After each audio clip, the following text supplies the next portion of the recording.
Collective. How are you all doing? Hope everybody's doing all right. Hope you're doing well. Today's reading was pretty awesome. I don't know if you guys had a chance to watch part 1 of this little message.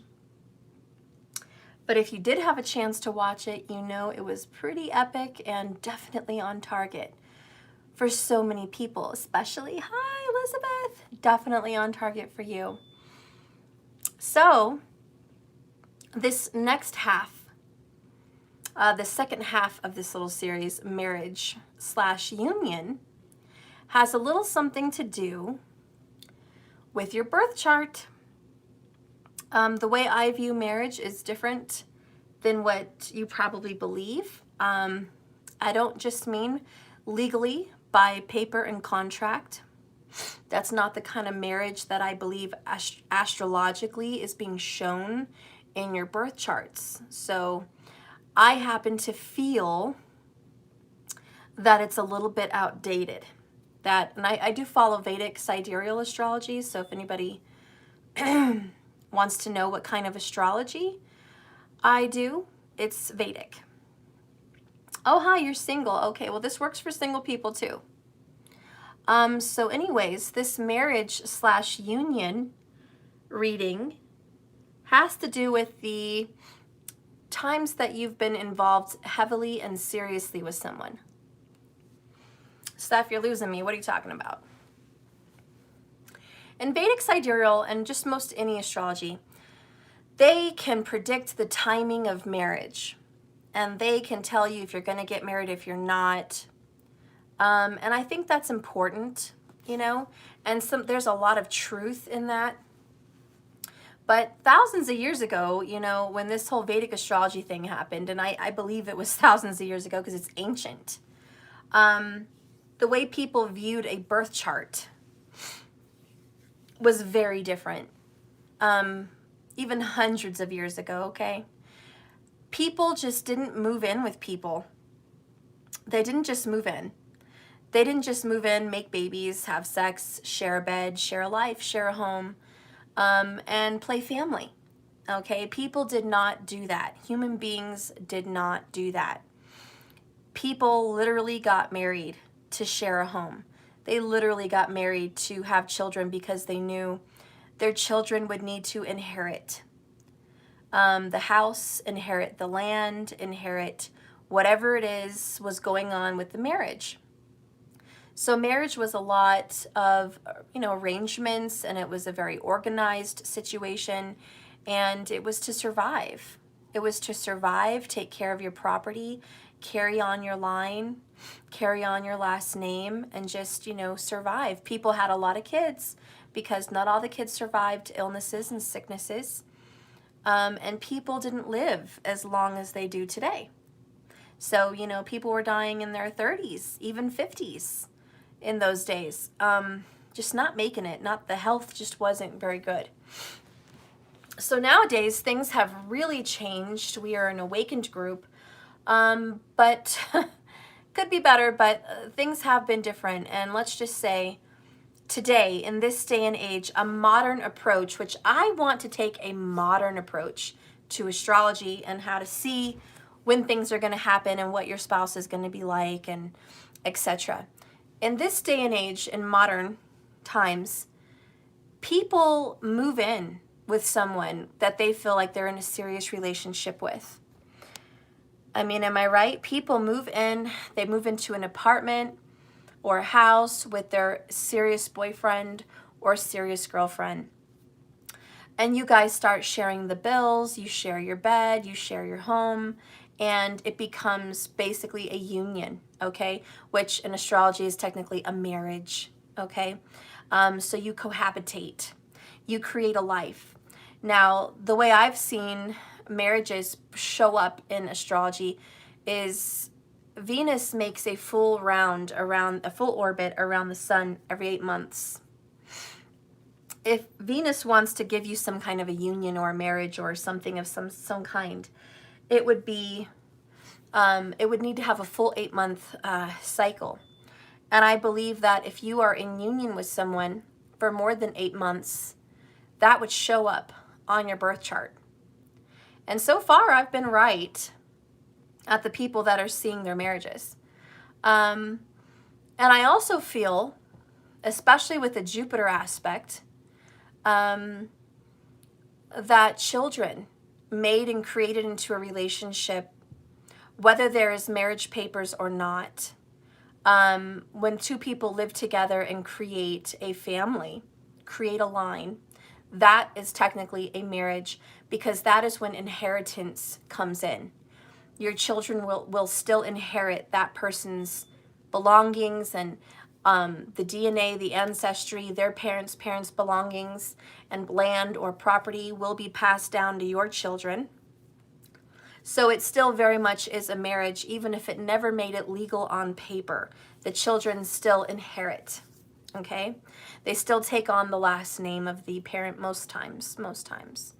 But either way, it doesn't have to be technical. It doesn't have to be legal. In astrology, the planets are not a court system. They don't give a fuck if you have contracts and actual legal papers to work with. They look down on this earth and say, hey, two people came together in a union. They live together. They share a life, a bank account, bills, a home, a bed, a kitchen table, and they can share children, some of them. So this, my friend, is a union and a marriage and a family. And that's what I'm kind of talking about today in these tarot card readings. So whether you were legally married or not, these things will show up. Now, what does that mean for single people? Well, someday, I hope you're going to be in a union. Unless you want to be a monk or a priest, then I don't know what to tell you.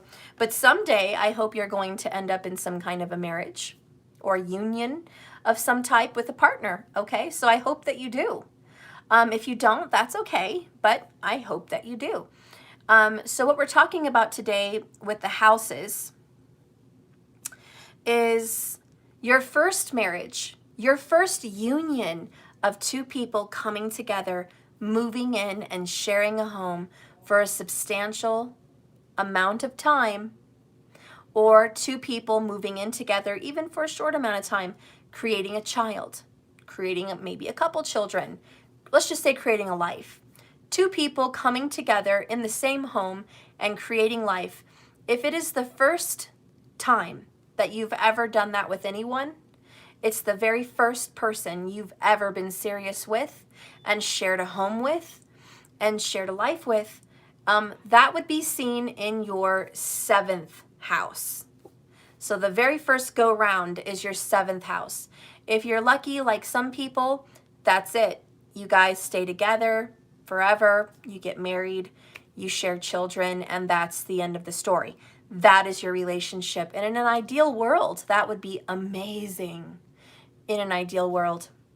But in modern days, it doesn't always work that way, does it? We have a lot of Mongolic people out there. Mars is in their 12th or their 1st, their 4th, their 7th, or their 8th, or their 2nd house.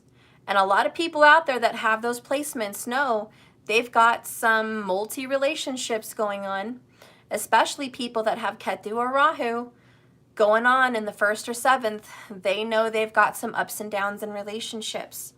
Or people that have Saturn aspecting, knowing that, you know what, Saturn is going to delay a marriage or, you know, cause some issues there. So that is important to mark down in your notes. Also, did you know, and if Ketu's in your 7th house, this might be something you want to pay attention to. Ketu in the 1st, Ketu in the 7th. And there's a few other placements, the ones I mentioned. But Ketu actually does give you marriage. It doesn't denote you of marriage, like some would think. Ketu is the knife coming to cut off and disown and not allow marriage. That's not necessarily true. Ketu, the south node of the moon, actually gives marriage when it's for obligation. Obligation or responsibility or some kind of religious situation. So Ketu will give you a marriage if you get married in an arranged marriage. So you have a religious sect of people that you've grown up in, a culture, and your parents arrange a marriage for you. Ketu will bless that marriage and just kind of let it be. Let it be. The other one is if two people come together sexually, even for a short amount of time, and create a baby. Then Ketu, if there is a bloodline tied to two people, will allow a union or a marriage. So Ketu does not necessarily mean, oh, I've got it in my 7th house, I'm probably not going to get married. Wrong. Ketu might give you a marriage out of obligation or responsibility. Romance is a whole nother department. Other things that you're probably going to want to look at is your Mars and Venus, and Jupiter for women, the father and of your children, and the husband, the spouse. So you're going to want to look at those placements as I do the tarot signs and just see what resonates for you. Okay? But I'm also going to go a little bit deeper in this explanation so you can follow this tarot card reading with better eyes, better ears. And that is this. If you are married or in union for the first time, it's the 7th house.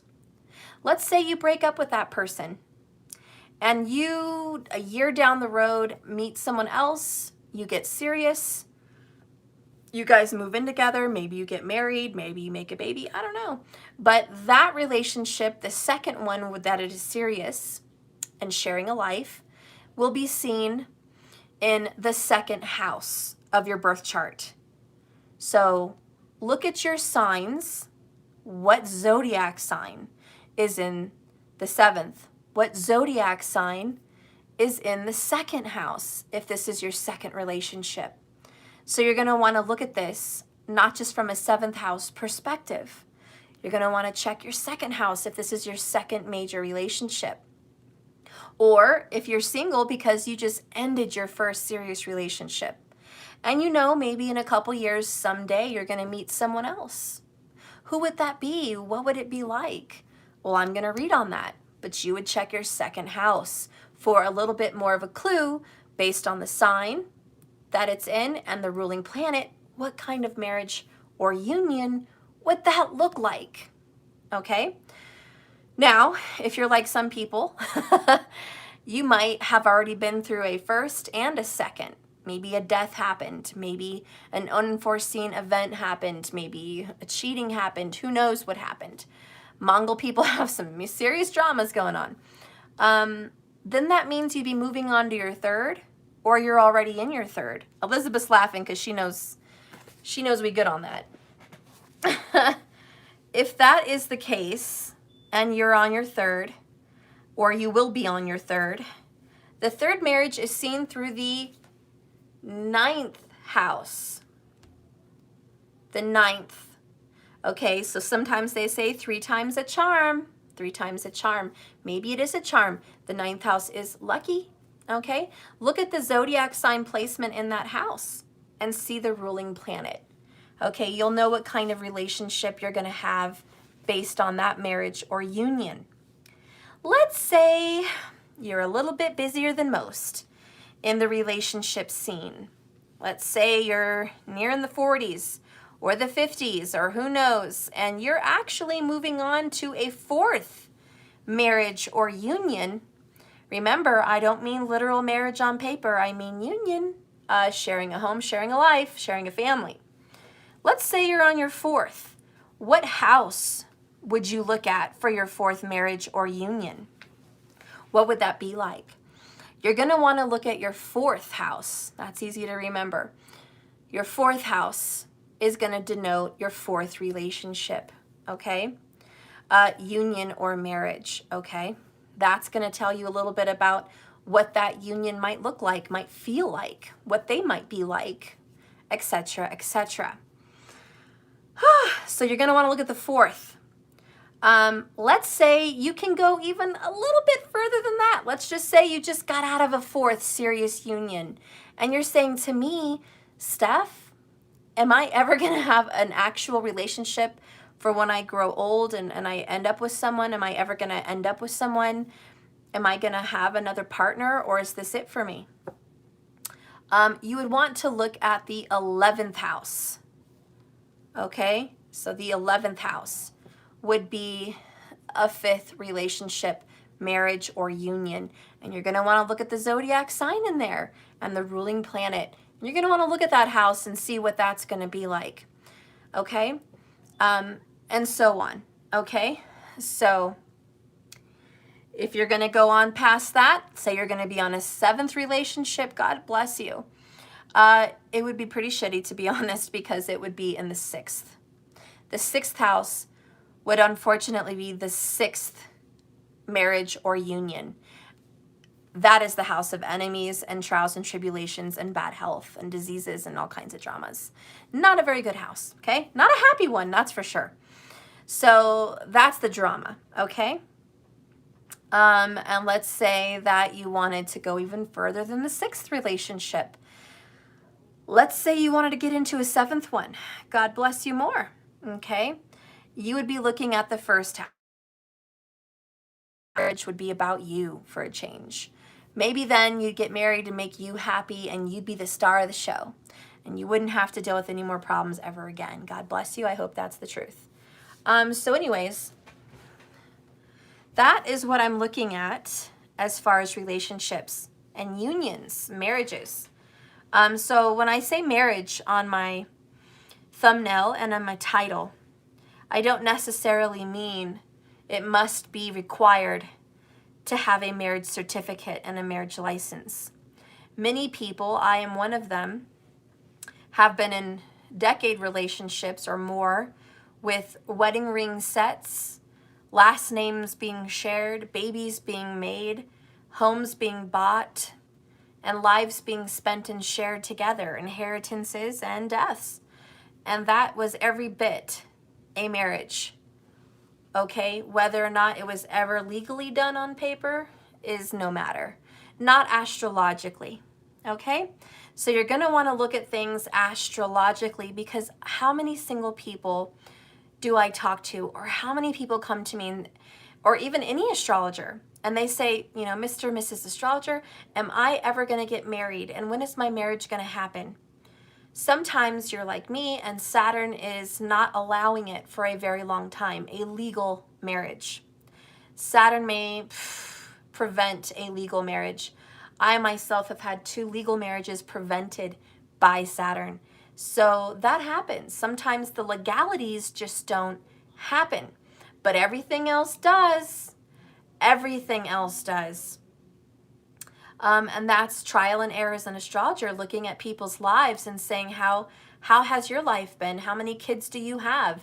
Do you own a home? Are you in a serious relationship? I mean, look at Goldie Hawn and Kurt Russell. They've been married over, 25 years. They share a child and they have 2 blended children from other marriages, and they share a home, and they are famous together, and they are a very happily married couple.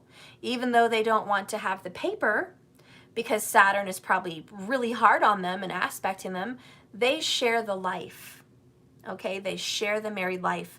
So believe me, just because your chart may scare you or may make you think, I'm never gonna have a marriage, I'm never gonna have a union, I've got bad luck there, wrong. You should check again. And that's what we're talking about today. I don't want to do just astrology though. That's why I took out the tarot cards, because the tarot cards are fluid. This is a fluid energy. It's not black or white. It's gray. It's in the middle. It can go into 2 arenas. It can go to the black arena or the white arena. It can fit wherever it needs to fit. So the tarot cards today are to give you another layer into what that relationship would be like. That way we're not just looking at the zodiac sign and the ruling planet, okay? If we were just looking at that, it'd be pretty boring. So we're getting the tarot to look into each of the zodiac signs, so you can go through your chart and see which zodiac sign is in one of the houses I've mentioned for your marriage or union. So this is just going to give us a little bit more flavor into what that relationship might be like, okay? If you're not sure about your zodiac sign placements, okay, and your birth chart in general, or maybe you've only studied Western astrology and all you have is an Astro Cafe circular disc of your birth chart, and that's all you've got with a bunch of descriptions. If that's all you've got and you want to get a little bit deeper into yourself, I urge you to go on Google or DuckDuckGo or whatever and look up Vault of the Heavens, Lahiri Ayanamsha. Put that in the Google search, the search box, whatever it is. It will pop up a website, and in that website, top left corner, it's kind of small. You can zoom in there, and you can put in your credentials. Okay, you can put in your name, your birth date, your location, all of that. I just give you one fair warning. If you do not know your birth chart date, or I'm sorry, your birth chart time of birth, it won't be 100% accurate. Okay, it's an estimate. So if you don't want an estimate, you want something accurate, I urge you to get your actual birth time. If you have to call the hospital, call the hospital. If you have to go look through a box, it's not that hard to go find your birth certificate and look at the time, do it. It's worth the extra step so you can have a chart with accuracy. Once you find your chart with accuracy, print it out, save it, laminate it, whatever, or screenshot it on your phone. Keep it in a favorites file so you can always refer to it during tarot card readings and whatnot. So I urge you guys to check your birth chart. I am not going into the D9 Navamsha today. This is not what this reading or discussion is about. It is simply about your birth chart. That's it. Nothing else. You don't have to worry about divisional charts or Mahadashas or Antradashas or anything like that. It's just your birth chart, okay? And you, with your knowledge of how many serious relationships you've been entangled in.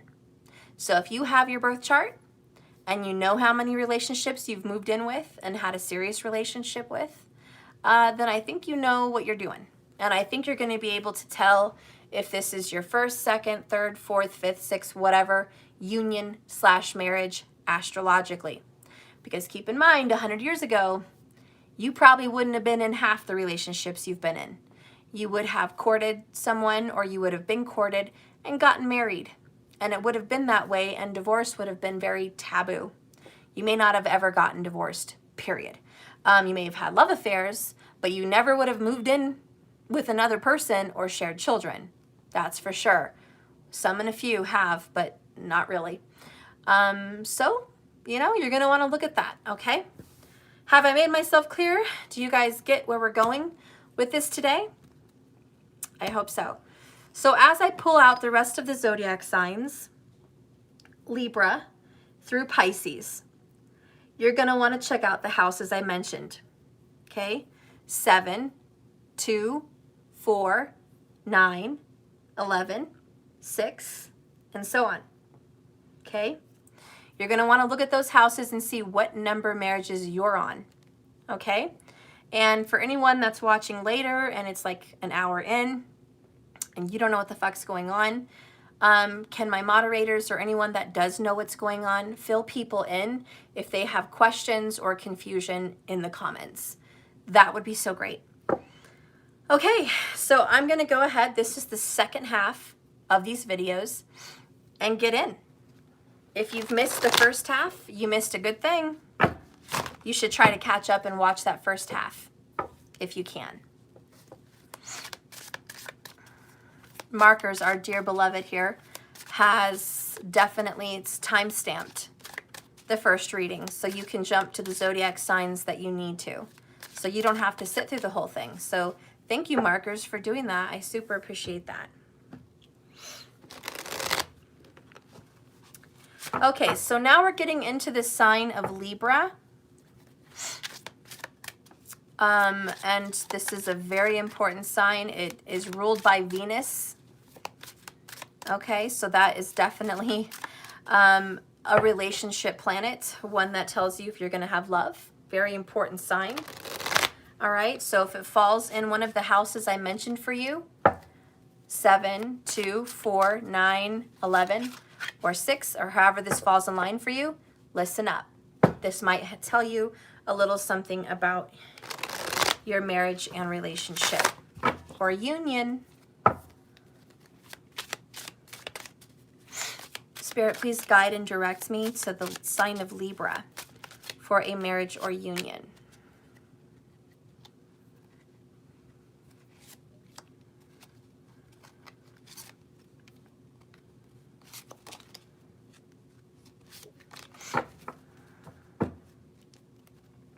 Gosh, guys, this freaking devil card keeps coming up. I don't want to see her. I don't want to see her again. This is the Black Widow. This is the devil card. I don't like the energy of the widow. I don't like to think of that because that just reminds me of death. It reminds me of troubles and hardships, karmic bondages, strife, and just a twisted, very twisted, difficult energy that no one really wants to be in. Whew, we have the World card. Thank God that one came out. We also have the Queen of Swords in reverse. And we have the Six of Wands. Okay, things finally got a little bit better. A little bit better here. It's not great though. The Queen of Swords definitely kind of goes to that Libra energy here. Okay, we got Capricorn, we got Pisces, we got Libra. Okay, we got Leo showing up here. What I'm feeling is this marriage would have an ending and some kind of a win. With the World and the Devil, I think there would be a karmic situation involved for sure. A karmic cycle or a karmic situation that would end with this marriage. This marriage would put a finale and an ending to a long string of difficult karmic relationships or cycles. This marriage would feel like a win, like a success, like a victory. You would travel a little bit in this marriage. You would go to different kinds of countries on vacation. I definitely think this would be one of your last marriages or unions. I think with the World, it says you're finished playing the games. You're finished messing with karmic relationships and karmic cycles. This is the completion of a cycle. The bottom of the deck, though, does talk about being stuck or tricked or in a struggle with the devil, with a struggle with addictions. Could be a struggle with karmic partners. Could be third-party situations. It could definitely be a liar, a deceiver. There's a few things involved there in this Libra relationship. With the Queen of Swords in reverse, I definitely can think of a liar. I can think of someone that's rather angry and not very good at communication. Okay. I do see with the Six of Wands, that is a victory and it is a reconciliation and it is a lover's energy. So this is going to be a good time to pray. It's a good time to come to a spiritual moment and just make peace with the past. The Six of Wands for me really talks about going into war with someone, having a battle, just coming out of the Five of Wands, which talks about conflict and discord and drama and back and forth energy and heated arguments and difficult relationships. And so this is coming out of that energy and moving into the Six of Wands, which is a victory over all of that. It's a win. You won. It's like at the end of the day, after all the battles, you win. Okay? With the World card, it's done. We're done with the arguing. We're done with the cycles. We're done going round and round and round on the merry-go-round. I'm done with all of that shit. And I also feel like with Queen of Swords in reverse, I think there's kind of some good news in this reading, believe it or not. The Queen of Swords upright always talks about a divorced individual, and even though you may very well have been divorced or separated from someone important, the Queen of Swords in reverse is someone that is not divorced in this situation, because we're talking about marriage. So I can read this card a little bit better when I have an exact situation that I'm trying to hone in on, which is marriage, union. What does a Queen of Swords in reverse mean in a marriage and union spread? It means, yes, someone's been a liar. Yes, someone sucks at communication. Yes, there is an anger and an argumentative issue going on here between the two of you. There is drama and there is cruel words said. Okay? But it also means it's not an everlasting divorce or an everlasting situation. It means we almost got divorced, or we almost got separated, or we came back from a divorce or separation. This might be coming back. I can't let you go with the Devil card. I'm karmically tied to you. I wanted to let you go with the World card. I wanted to cut you the fuck off. I was fed up with you and I was tired of lies and bullshit. But Spirit saw a different action. Spirit saw 6 of Wands. We're going to make it through this dark night, through the drama, and we're going to come out a winner here, okay? What's under the Devil? 10 of Swords in reverse. See, notice how the swords are both reversed. And that means to me, we almost had an ending. We almost fucking hit the fan here. This almost was really bad. This almost really ended us. But it didn't quite. The 10 of Swords is the swords falling out of this woman's hair. The pins, the needles falling out of her hair, not in. So there is a healing and a recovery after such drama and pain. Under that is a 10 of Pentacles. So you get another 10. Okay? And this is marriage, union, sharing a family, sharing a home, sharing finances, being tied and committed to someone, and by God, growing old with someone. Growing old. A very old person there, Capricorn energy. And considering we have the Devil card, again, that's 2 Capricorns in one little tiny itsy bitsy teeny weeny reading. So if you have that Libra energy, you might marry someone with the sign of Capricorn in their chart. Or you might be the one with Capricorn in your chart. Okay? So again, with the 10 of Swords, this was almost a break, but not completely. So it might be, have you guys ever saw that movie, It's Complicated? I think it's Alex Baldwin, maybe, and Meryl Streep. They were married for several years. They had a divorce, and then their son or daughter was engaged or invited them to a wedding, some shit, and they ended up getting back together. And it had been a very long time. Okay, so it could be complicated like that with the 10 of Swords and the Queen of Swords and the World in reverse. 2 people may have undergone a divorce or a major separation. And then somehow years later, older in age, they come back together. They can come back together. And that may be what this Libra energy means. You will come back together. Okay? So I definitely see something like that happening. Not to mention, I see a 10, 10. Right on top of each other. 10 of Swords, 10 of Pentacles, 10, 10. And that has something to do with a new beginning.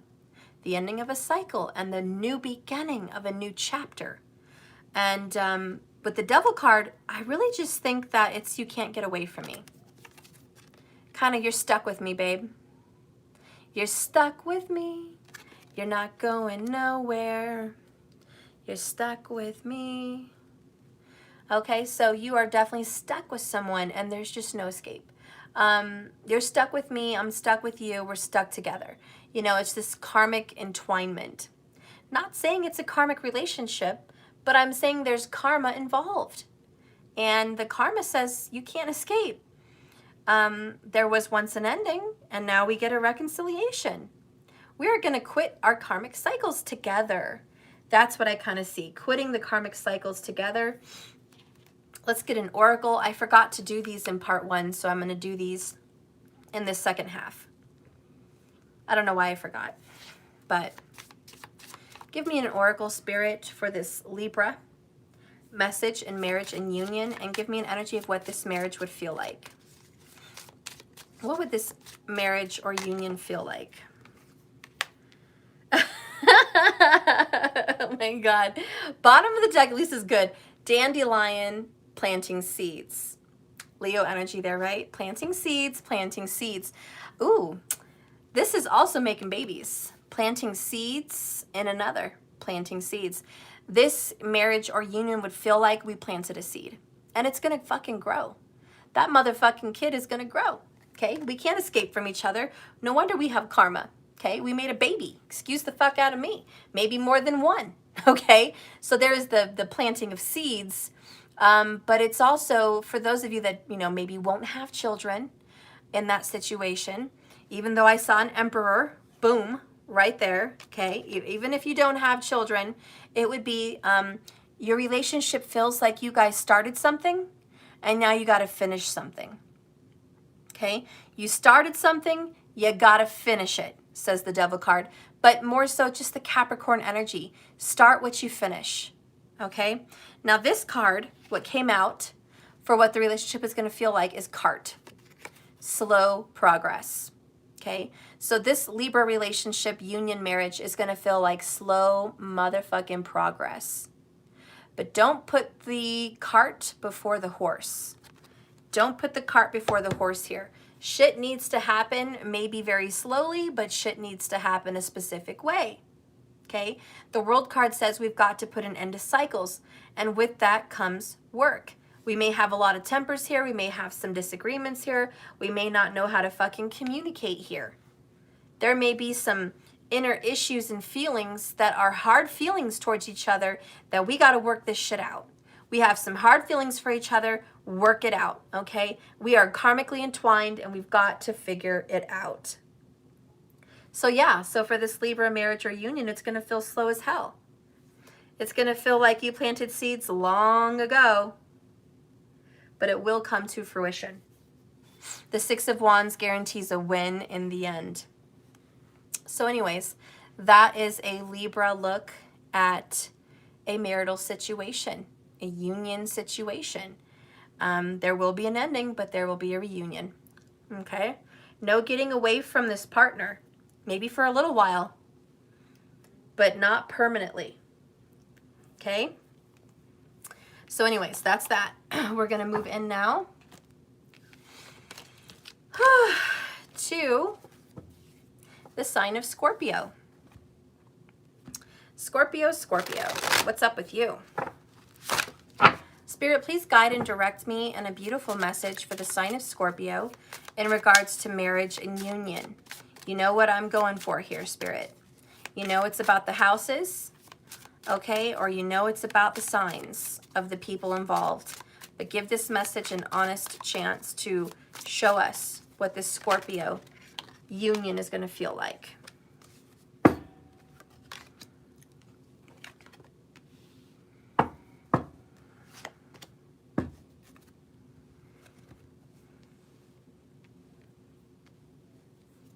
So here we have the Five of Cups.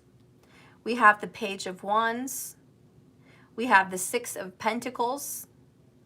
And we have the Seven of Cups. The bottom three are in motherfrickin' reverse. Okay? The top is a Five of Cups in the upright. This is not...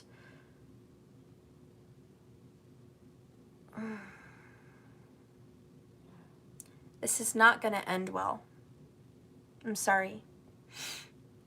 This relationship is definitely going to be based on love. You know, earlier I said Ketu can denote, you know, it could talk about a marriage of obligation or a marriage of children. But Venus talks about a marriage of love. I do think you're going to get married or be in a union for love. The cups are involved. Venus wants to bless you and give you this love. Okay. But all this relationship feels like work, work, work. 7 of Cups in reverse means somebody never figures out what they want and someone's never satisfied. Because communication is really shitty with the Page of Wands in reverse. You guys can't communicate for shit. No one ever really says what they feel, what they want, what's on their mind. You just keep it, you keep it quiet. You keep that shit to yourself. You never express, I really love you, don't go. You never express, I'm madly in love with you and I'm crazy about you and I'm just going through some shit right now. You never express, or they never express. Someone in this marriage or union never expresses themselves. They keep it bottled up.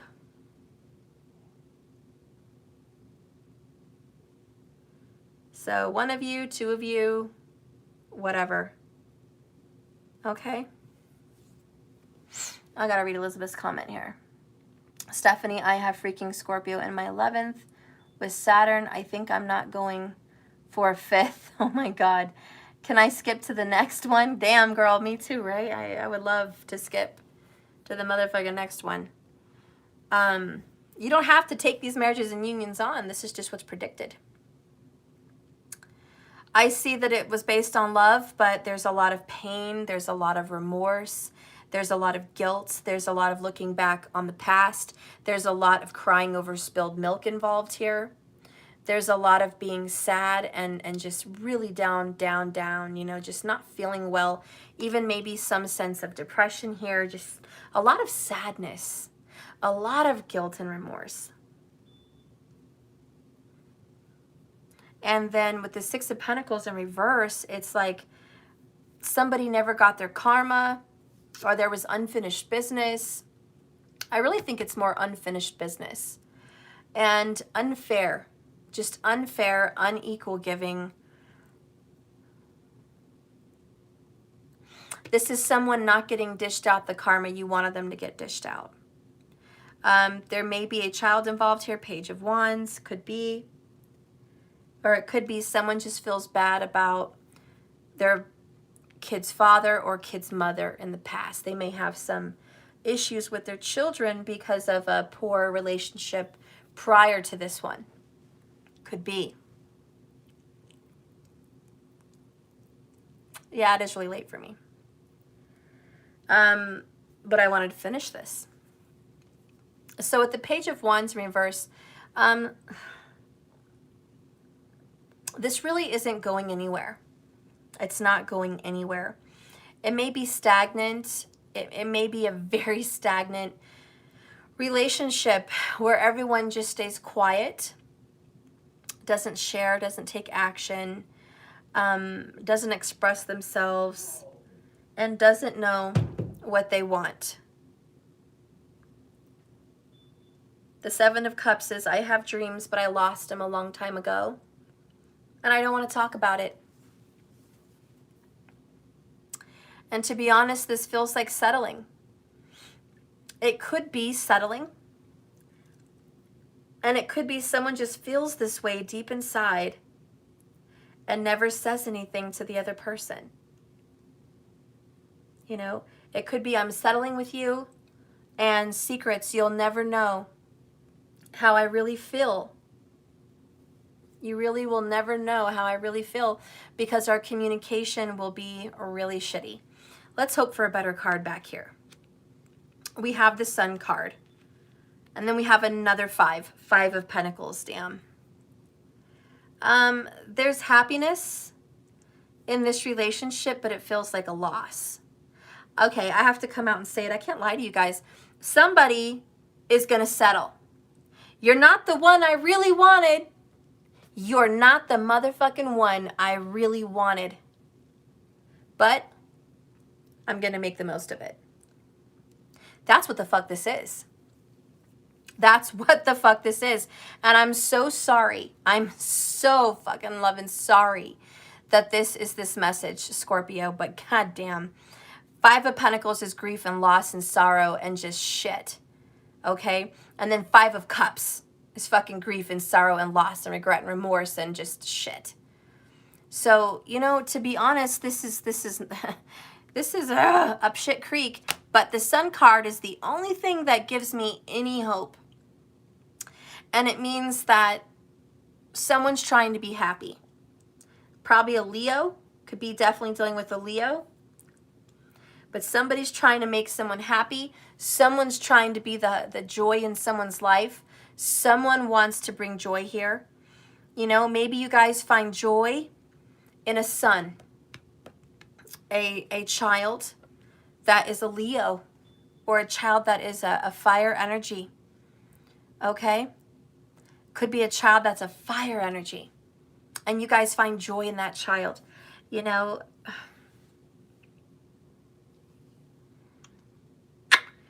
I'm not saying this is going to be the shittiest relationship because I don't think it is. I don't see fighting. I don't see bitter arguments. I don't see fucking Queen of Swords in reverse like I did for Libra. I don't see a lot of bitterness and fights and drama. I don't see that. But what I do see is we don't talk. We don't share feelings. And deep down underneath all of this, under this blanket of Sun card happiness, is sadness. And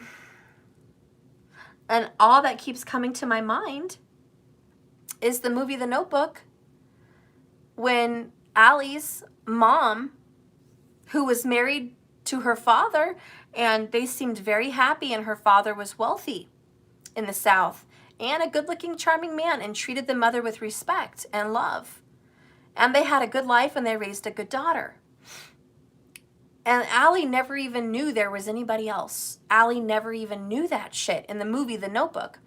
But her mom takes her in a car and shows her another man that she once loved, madly, truly, deeply.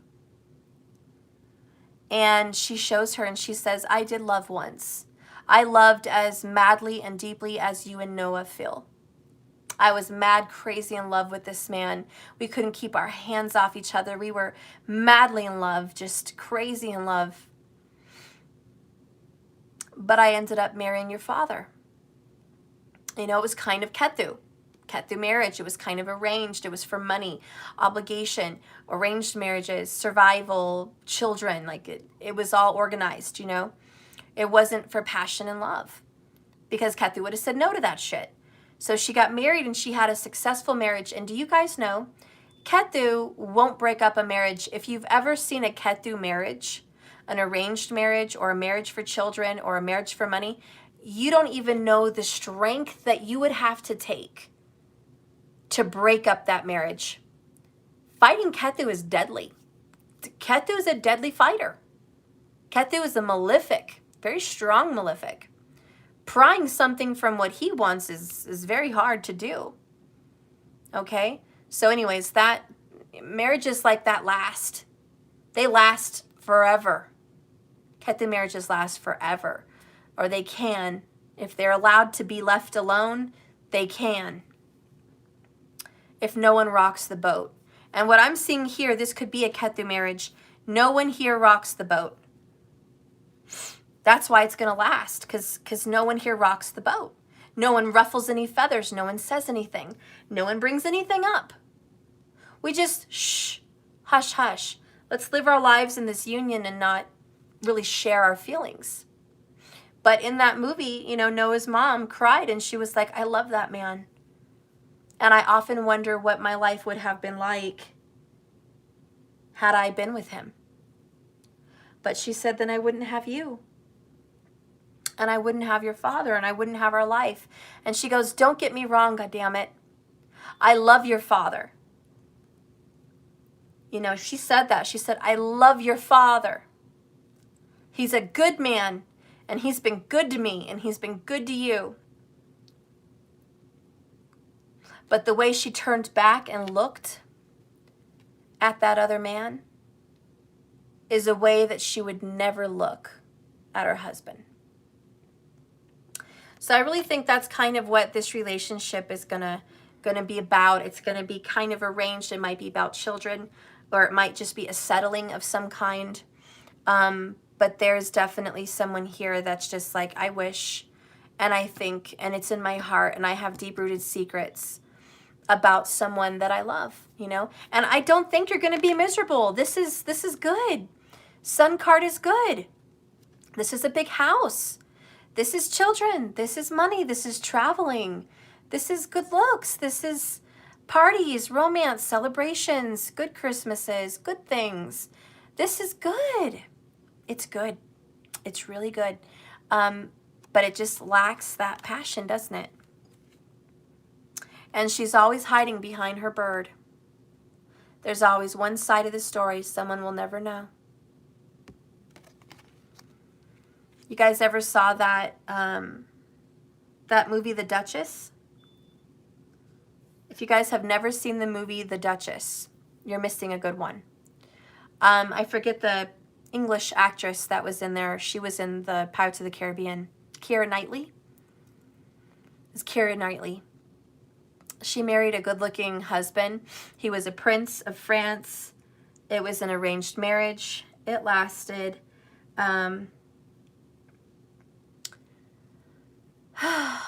they were good friends. They were good friends. There wasn't love. There was friendship love, but there wasn't passion or love. I don't know if he was gay or what the situation is. I don't remember. But he was good to her. He never mistreated her. But she had feelings for someone else. And she ended up, Venus, Mars, going to bed with another person and having a child. But the child got taken away and raised somewhere else. And she couldn't be there. She couldn't be a part of it. She had to say goodbye. She had to let the baby go be raised with the man's family. And he was a good-looking soldier. And she was very passionate about that relationship. That was the only love of her life. Yet, marriage and union beckoned her. She had a duty. As the queen, she had a duty as the duchess or whatever the fuck. She had a duty. And she had a few children with that king, that prince, whatever the fuck, the duke. She, you know, had a life. And that was her. 5 of Cups. You know, what would life have been like with my soldier? What if in modern day I could have left this duke and lived with my soldier, took my children with me, and had a happy life in the country? I bet she wished she could have had modern days. But anyways, I'm going to end it there, Scorpio. This relationship is that. There's just not a lot going on. I don't think that there's going to be a divorce. I don't think there's going to be a major drama unless you want to rock the boat. But if nobody rocks the boat, nothing's going to happen. It's going to stay. And we'll just keep it hush-hush, the real feelings underneath it all, you know? And that's just kind of what it's going to be, just hush-hush. We don't need to talk about those feelings and those things. Comment, oh, that sounds like a sad movie. Elizabeth, it is, but it's a beautiful movie. You would love it. You should watch The Duchess. I think it's on Netflix. Markers, the unchosen ones live a life of solidarity in dreams, hoping that someday, just someday, some other life, right? Someday, somewhere, somehow, some other life, they'll get a second chance at love. Elizabeth, I'd prefer true love and passion over money and materialism. I could do it. Yeah, well, this isn't necessarily about money, you know, but I see what you're saying in the movie. The movie, you know, she was a 17-year-old girl when she got married to that guy in the movie The Duchess. She was a little girl, and she had to give him an heir. And the only time they ever had sex was trying to make an heir. She had 2 miscarriages, 2 girls waiting for a boy, and it was very hard for her. And she finally gave him that boy. So her life was not easy. And her family depended on her to be married to that duke. And back in those days, women were just kind of sold off, basically. They want to call it dowry, but really it's selling off the women for a price of status, respect, inheritance. That's Ketu all the way, you know, but that's what it is. And yeah, there was no choice for her. She didn't get to pick. She did not get to decide, you know, and it's very sad. You know, I was thinking it may not have been Keira Knightley in The Duchess. I think she was blonde. She was a young girl in the movie, God, I can't think of her name. She had blue eyes, blonde hair. She was in the movie Little Women. And in Little Women, the original movie Little Women, she was the little sister. And she was in the movie Vampire... Oh, shoot. It was the vampire movie with Tom Cruise and Brad Pitt. I forgot her name.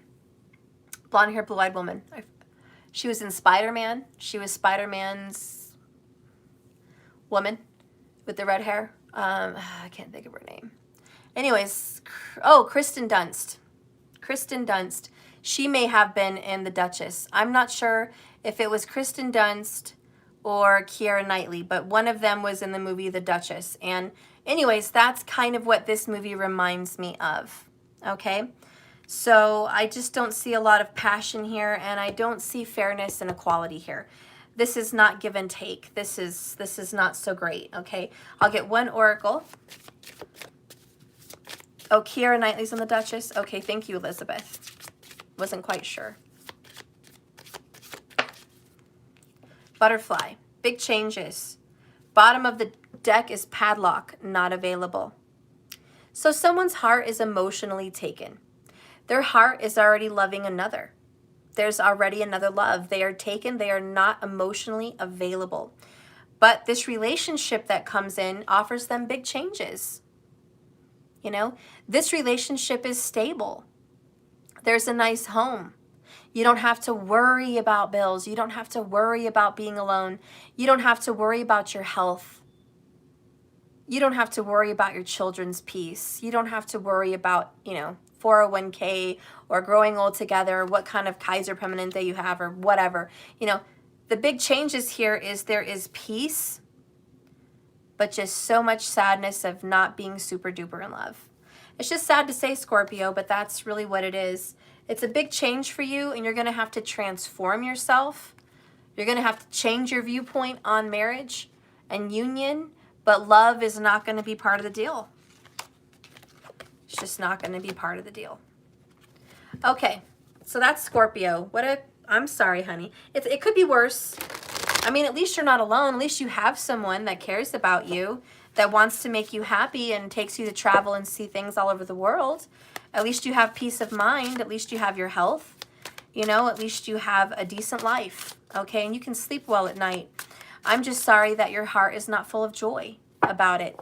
My only advice for you in that kind of relationship, Scorpio, big changes. Transform your heart.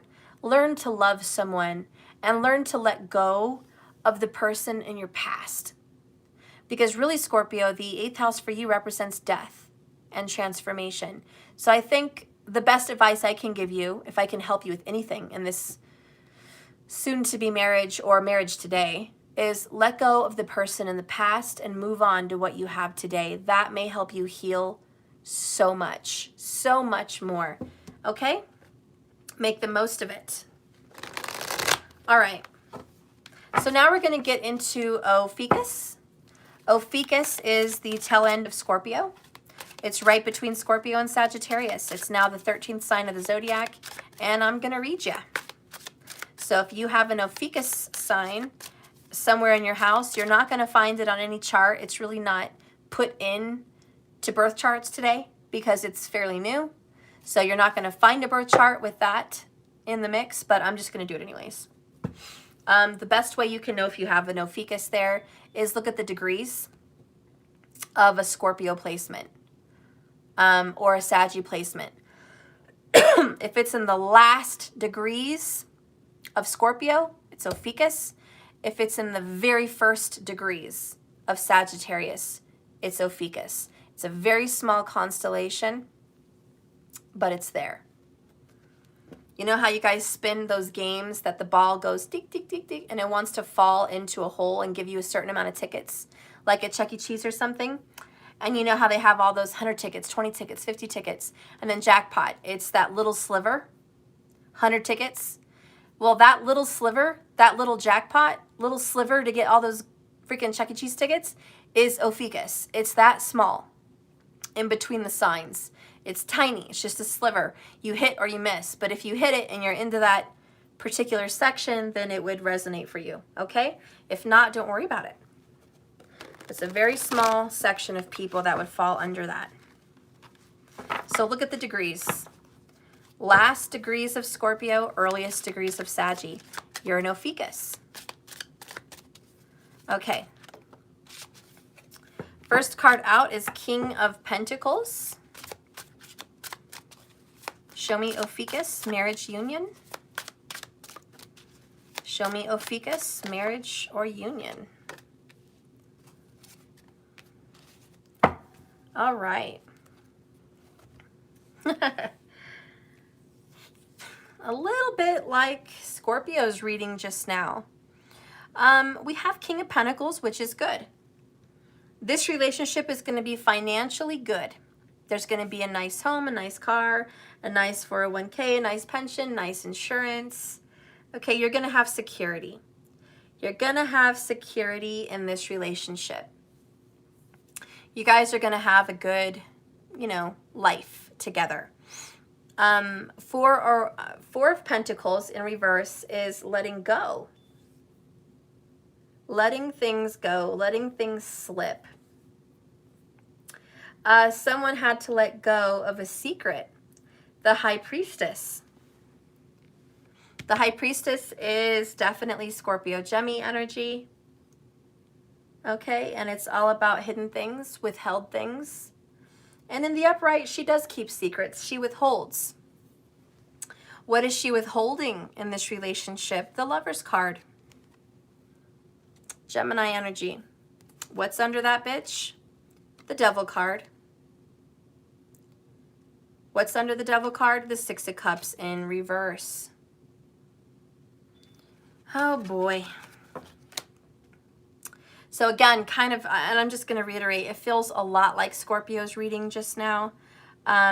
Someone is going to be letting go of an ex, letting go of someone in the past, but always keeping those memories inside them. But with the Six of Cups in reverse is there's still memories there, and there was no reconciliation.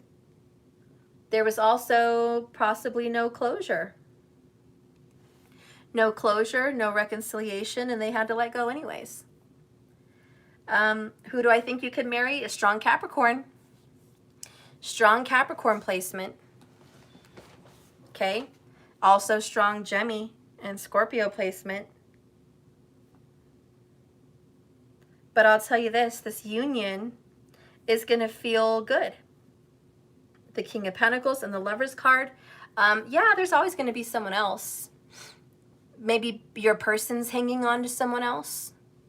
Or maybe you were hanging on to someone else. But in the union of your guys' marriage or togetherness comes peace and comes stability and comes reality check. And yeah, there may always be those memories of that one that got away, or the one that, you lost and you remember and you miss. But this is Ophiuchus making the most. Making the most of what it has. Let's get an oracle for how this relationship might feel. Aww. I kind of like this one. Hearts, love, and relationships. And then cow skull, an abrupt ending. This is the one you didn't have closure on. You didn't have closure with a cow skull. Could have been a Taurus. I don't know. But there was an abrupt ending. Okay? And you just didn't get that closure, or maybe this lover of yours in the future did not get that closure from someone. But with the Lover's card and hearts, love, and relationships, this marriage is going to be healing. Okay? And you guys are going to withhold those hurts and grow and heal together. You guys are going to be okay. You're going to make the most of this relationship. Look, she's over here marrying a bird, and she's growing wings. You see that?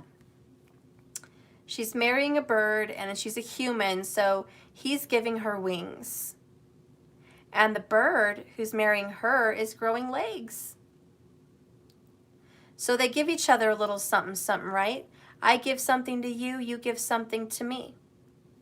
This is a healthy give and take relationship, Ophiuchus. You guys are giving in a very healthy way to each other. And that's what's going to make this relationship last with the King of Pentacles. That's what's going to make this a solid, strong marriage or union.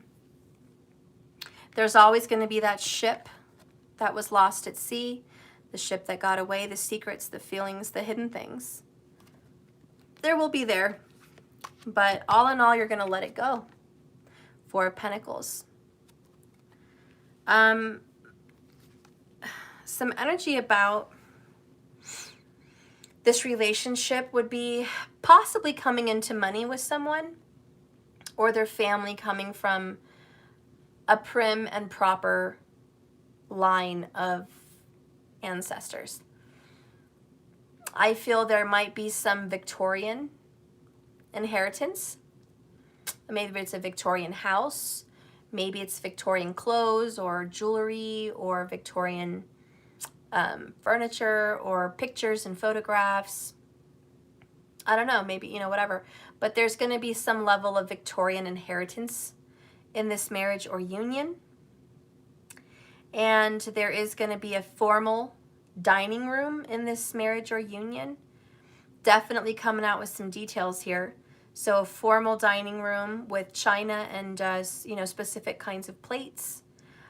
Could be an inheritance there. And this feels like warmer weather to me. This feels like the South. I don't really know what you all would consider the South. I guess what I consider the South is like Georgia, Alabama, Missouri, Arkansas, Georgia, if I didn't already say it, South Carolina,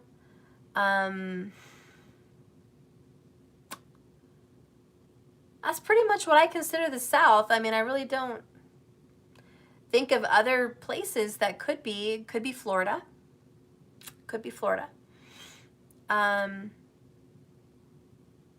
Maybe even a little bit of Texas. Yeah, Mississippi for sure. Louisiana, there you go, there's one. Yeah, all that's the South. So there may be some kind of a Southern, confirmation here for this particular union in Ophiuchus. But that's what I see. And there is some kind of Victorian energy mixing in with that. Maybe that's because of the location. Maybe this person would be from there. Could be they were from there. This prim and proper line could be I'm Southern, and I have a Southern hospitality. That could be this King of Pentacles, or that could be you.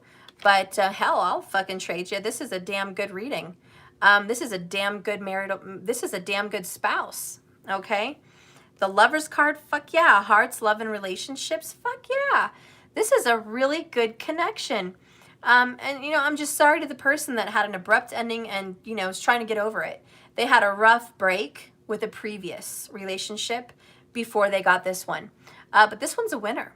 Winner, winner, chicken dinner for this one. Okay? Good relationship. I think you should count your blessings and be happy. That's what I think, Ophiuchus. There is your message. There is your reading. Please, since I have more people watching, your first marriage or union is going to be in the 7th house. Your second marriage or union is going to be in the 2nd house. Your third marriage or union is going to be in the 9th house. Your fourth marriage or union is going to be in the 4th house, and your 5th marriage or union is going to be in the 11th house. Your 6th is going to be in the 6th house, and your 7th is going to be in the 1st house. Now, the readings that I'm reading you are consisting of living together and sharing a home or building a life for a substantial amount of time, not a week, okay, a substantial amount of time, and or creating children, living together and creating children. These things also constitute as a marriage or union astrologically. That's been my proof. That's been my experience when looking at charts. They do count. Even if it's not a legal paper marriage, it does count astrologically, and it is seen in the chart. It does count. So I just want to let you guys know things have changed drastically in modern times, and the way astrology works is very ancient. They never really thought people would be moving in and having unions like they do today. So otherwise, they maybe would have given us some more tools to predict and see what these relationships would look like. So if you're watching these readings through the tarot and through the zodiac signs, look at what zodiac sign is in the house for this number of your union, okay? Whatever the number of this union is for you, look at the sign in that house and look at the Lord, which is the ruling planet, in that house for the sign, okay? And you're going to want to see what they're doing, okay? How that might affect your relationship, and just kind of pinpoint more what that would be like. If you're single and you've never been in a relationship, look forward to your 7th. Your 7th is going to be your 1st, and that's going to talk to you about your relationship. If you're single now, but you've been in another relationship series before this, you're going to want to look at the 2nd house in your birth chart. If this is maybe even your 3rd, you know, you're going to look at your 9th, your 4th. It's going to be in your 4th house. Even if you've never been legally married, and even if you're single now, you're still going to have a future union, most likely. And what would that look like, and which house would it be in, based on how many unions you've had, okay? All right, so just wanted to split that up and re-explain to the people watching or just tuning in.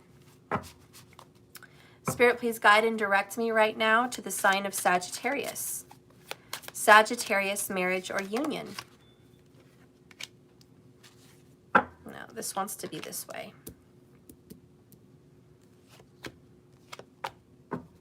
Wow. There's going to be 9s, and you are in the 9th house, Sag. That's your home. There's going to be a 9-9. There's going to be a 9 synchronicity for you. You'll know what it means. I don't. 99, come ring a bell. Does the number 9 ring a bell? Is that a birthday? Is that a month of a birthday? Is it a September? Is it a 9th? What is it? Whatever, we'll just get to it. Is it a life path? Is it a number 9 life path? You'll know, but number 9 is here. 9 of Swords in reverse. 9 of Wands in reverse. 3 of Cups in reverse. God damn it. The Magician, upright. Yes. You manifested this relationship, Sagittarius. It didn't just fall on your doorstep. But the truth is, you fell in love hard. You fell in love really hard in this marriage or this union, like really fucking hard. There's not a lot of good times here, though. There's just a lot of strife. You work really hard at this, though. You are constantly plowing and farming the field of this relationship. You are going to work at this motherfucker, okay? You guys are not the best of friends.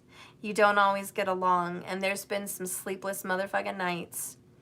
But you are dedicated and loyal and true, and you're going to be busting your ass to make this fucking work, all right? 9 of Wands here is a wounded warrior.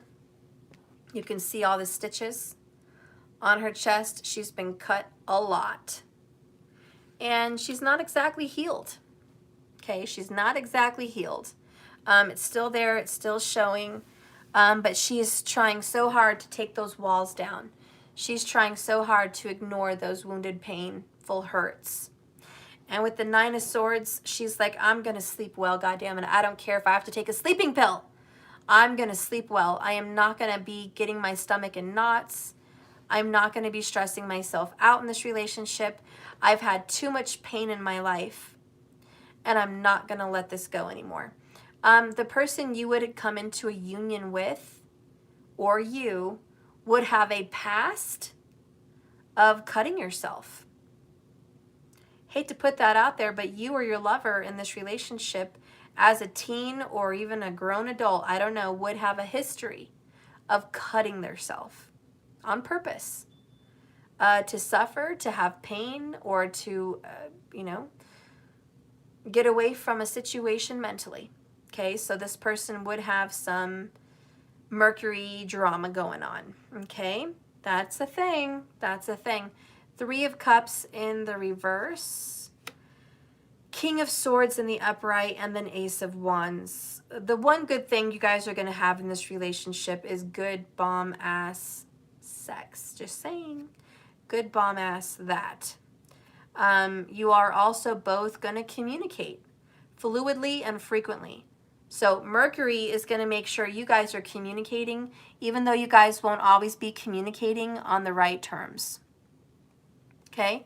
You guys may not always be communicating 100 in a great, perfect way, but at least you're expressing yourself. God, we were reading, what was it, Scorpio? That couldn't express themselves. They just bottled it all up. That's dangerous. That could lead to cancer. It's really not good. So I'm just glad, Saggy, that at least you're expressing yourself and you're like, hey, this is how I feel today. This is how you made me feel. This is the pressure I'm feeling right now. I need peace and rest. I need you to do blah, blah, blah. My parents kind of have a relationship like this. They love each other.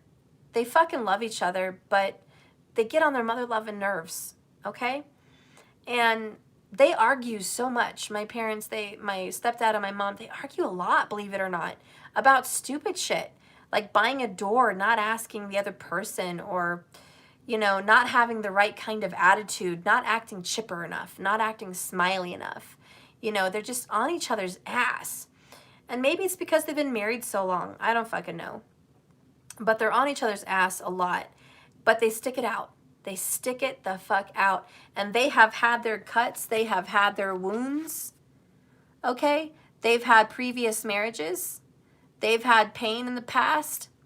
They are wounded warriors, those two. They've had their share of painful drama in life.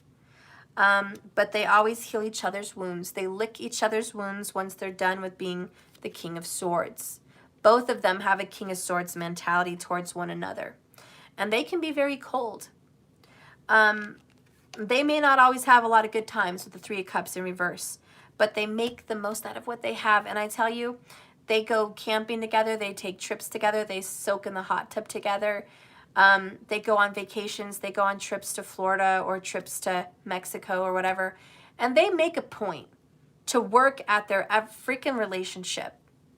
And that's what this is. It's not easy. Marriage may not be easy here, but I'm going to work at this motherfucker, okay? We're going to farm this fucking field. And I am thinking of farmers here because farmers have to do they have to do so much labor every year to bring in a harvest. It's like, it's not easy. They can't just ignore the farm for a year and it just grow by itself. Oh, we planted seeds last year and harvested, and I'm sure we can take a break and that shit's going to be fine by itself this year. No. Farmers have to go out there, till the earth, nourish the soil, regenerate the soil, plant the seeds, motherfucking water it, tend to it. It's hard. Every year it's hard. Every fucking year it's hard. But that's what they got to do to make $1. And they're not rich. I think farmers should get paid 10 times what they get paid. I don't even care if our food prices go up. I mean, farmers, just think of how much you pay for an ear of corn. It's dirt cheap. It's what, 25 cents? That's not shit. Farmers bust their ass to give you healthy, organic food, and it should cost more for the farmers because they're feeding us. It's so hard. It's so hard for them to take care of their families, and the land and all the taxes and all the water rights they have to jump hoops through just to make a crop. It's like goddamn, what they have to put into it is insane, you know? Anyways, but the theory that I have here is that Sagittarius, you're going to plow this motherfucking field every year, okay? Every year that you're married to this person or in union, you're going to be like, another motherfucking year. Another motherfucking year of this shit. But you're going to do it because you're loyal and you're dedicated. And swans are loyal. Swans only have one partner. And when that partner dies, the swan dies. They don't want to make it without the other swan. And many times these swans fall to the ground like a suicide. They don't even want to live without the other swan. There has been stories of swans plummeting to their death because their mate died or something happened. So swans are ultra dedicated and they do grieve. They grieve very much over the loss of a spouse. So we have two people that love each other very much and are very dedicated to each other. It's not easy to get along and it's not easy to do this relationship, but you guys are going to last for the long haul. And there's a lot of honesty here. And there is passion in this relationship, thank God, to add some kind of help to this situation. Let's get an oracle for Sagittarius. Fire. Look at that. Ambitious goals. We have the Ace of Wands here, the Ace of Fire, and then you have fire here. Ambitious goals. I think this relationship, Sagittarius, says a few things. You guys are two ambitious motherfuckers to keep trying at this relationship. That's a lot of ambition. And my left ear just started ringing really hardcore. It's a sign. So you guys are taking on a lot. And you're going to be bomb at this, okay? Also, you and your partner have a lot of goals that you're manifesting together. There's manifesting here about real estate. There's manifesting here about owning land. There's manifesting here about travel, okay? There's a lot of manifesting financially, okay? You guys have big dreams, big dreams together, and that's part of another reason you guys want to work together. You guys may even own a business together. Bottom of the deck here is bear, rest and retreat. There's one thing that's going to keep this marriage going, and that's you guys getting a little vacay time and resting and taking retreats. If you guys can get away in this marriage or this relationship and take a weekend vacation, go camping, even whatever, just go take a little vacay, you guys are going to make it, okay? You got to get through the winter, right? You got to hibernate. So you bears that are in the hardcore situation, you guys got to hibernate every now and then and just pull away from the world, okay? Pull away, rest, and retreat, because this is hardcore. I definitely feel like this marriage is going to be two hard workers, two very dedicated, strong, intelligent, hard workers that are very business oriented, okay? So that's really what I feel for you guys in this situation. And that is the reading for Sag.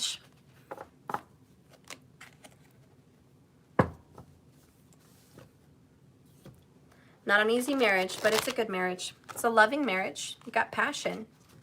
You got dreams and ambitions. And you guys are going to make it. It's a lot of work, but you're going to make it.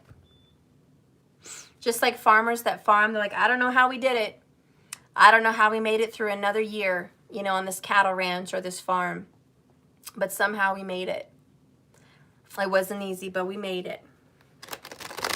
And that's what it's all about, Sag. Making it. And you know what? Ambitious goals is totally Sag. Because you guys shoot the target and you don't miss. And it's ambitious for you to take this on and say, we're going to make it to the end. And you are, because you're Sagittarius. You're a manifester and you're optimistic. You can make it through anything. You can turn hell in a handbasket into a lovely floral shop. Okay? You can make it. If anyone can make it, Sagittarius can make it. Fuck yeah. All right, so now we're going to move into Capricorn. Spirit, please guide and direct me into a reading for the sign of Capricorn. Again, if you guys want to know more about how I'm reading this situation for marriage and union, please catch up to the beginning intro of this reading so you know what I'm talking about and how to follow this reading. It's not just a basic follow the zodiac sign reading. It is how many unions have you been in? what houses are these signs in, okay? So look at that as well. But if you want to follow from just a zodiac perspective, I don't care. Do what you want if that resonates for you. Spirit, please guide and direct me for the sign of Capricorn. Capricorn in a marriage situation. Show me Capricorn. Capricorn. Okay, Cappy.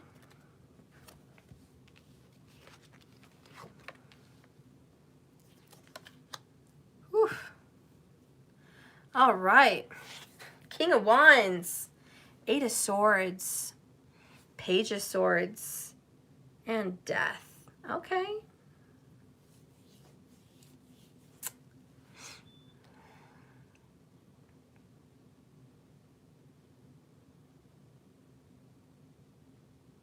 Capricorn, I'm sorry, but this is the flat out message and it came to me really easy. You're going to stick it out till the kids go to college. There's something here about the kids going to college, going to school, okay? They're blowing seeds, okay? You're making wishes and dreams on your children, okay? You're stuck in this relationship because of the kids. This is right before it. You feel trapped in a cage and stuck until they are graduated. Maybe it's high school, maybe it's college, but you are stuck until they are grown, okay? You are a King of Wands. You have desires and dreams and aspirations in the future, and it's not here. You don't want to be here. Then you have the Death card. You know it's coming to an end. You know eventually this marriage is just going to dwindle away. It's going to die. Okay, maybe you might have to lose a partner. Maybe they literally die right after the kids grow up. Or maybe you just know this relationship is going to end at some point. Someone said, nope. I'm not asking you to follow these readings from a zodiac sign perspective. I'm asking you to follow these readings in the sign of the 7th, 2nd, 4th, 9th, or so on house for the number of unions you've been involved in. So if it doesn't resonate, it's probably because it's not the right zodiac sign that you're following. Okay? Or you're not counting the number of unions correctly if that's the house that you're counting. But you can look at it from either way, I don't mind. But if it's not resonating, that's my first go-to. Maybe that's why. All right? But anyways, then you have the Strength card here, which is, it's going to be really hard to do. It's going to be really, really difficult. Okay? Elizabeth, Steph, if I brave it out to the 7th, I have Capricorn in my first house. Oh no, oh fuck. Never mind, that's it. I'm skipping all the way to the 8th, wherever that is now. Oh girl. Well, at least you know what it's like, so you can make decisions, right? Kind of give you a heads up on who you're going to meet. So then we have here the Strength card and the King of Swords. You know this is going to be a really difficult situation. This Death is the death ending of your lover. They're going to pass, or you're going to pass, or this relationship is going to pass.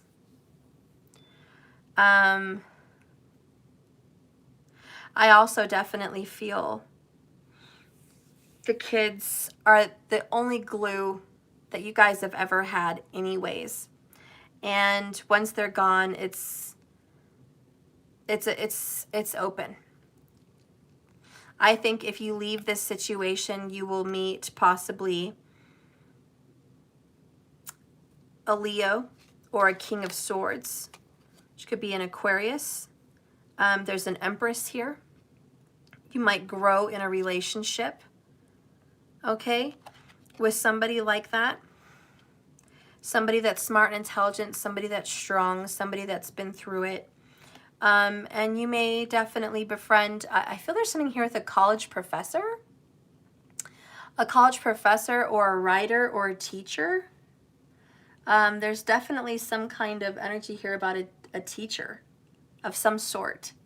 Whether it's music, whether it's poetry, whether it's school, elementary school or college or whatever, you know, I don't know, but there's some kind of element here of teaching, and that definitely came up for me here. And also, well, there's just a kid going to school. I mean, that's probably another reason, but I definitely feel there's some kind of teaching going on here. Let's get some oracles on what this relationship is going to feel like.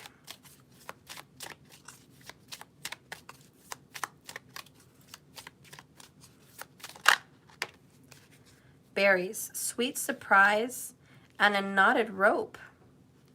Lasting commitment. Interesting. Death and a lasting commitment in a reading I just said was going to end. Very interesting about this is how it would feel. But I see that holly, this is holly, has prickly needles and prickly leaves. Okay, holly surprisingly hurts. It hurts. I think that there's going to be a surprise around Christmas time. A surprise, possibly even separation here, that once you guys tied the knot and you wanted to make a lasting commitment, the sweet surprise may be a death. Or, this is just for some, breast cancer coming up around Christmas time. Somebody saying, I've got cancer, some kind of an illness around the holidays. That may be the ending of this relationship, okay? And the kids are just coming out. Or it could mean that maybe it's not a female energy, maybe it's prostate cancer, could be colon cancer, could be, you know, brain cancer, you never know. But there might be some kind of a health scare that comes up around the holidays. And it's really hard to let go, that Strength card. Really hard to let this situation go. You feel stuck. You wanted to be with them forever.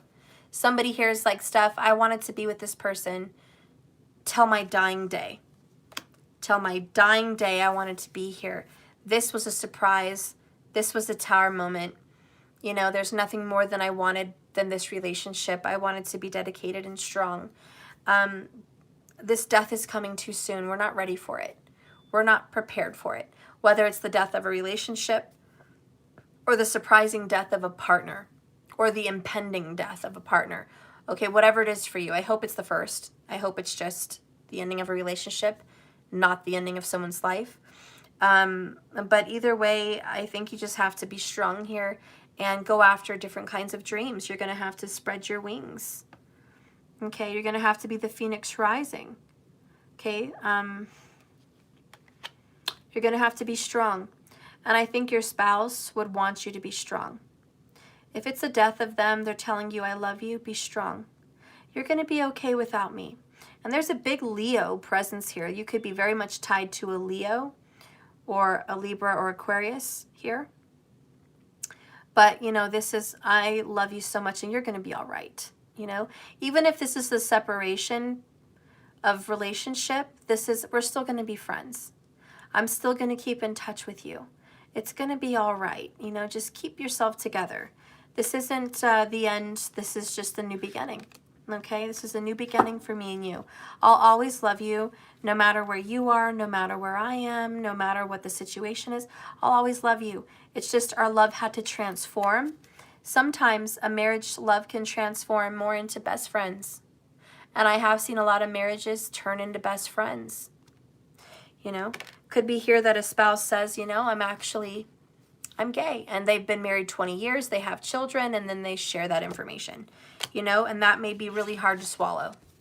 Strength card with the death card. Could be, if that's a possibility for someone, could be. You know, and they waited to tell you till the kids were grown and out of school. And then your relationship dynamic changes. You know, that could be the death. But either way, I see a friendship forever. And I see love forever.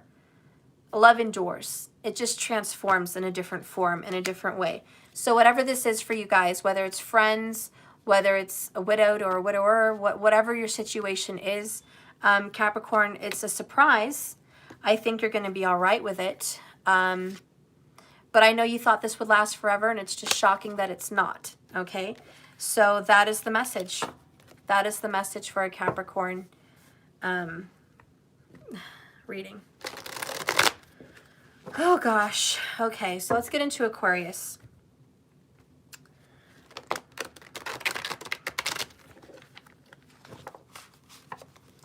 Aquarius. Let's go ahead and dive into you.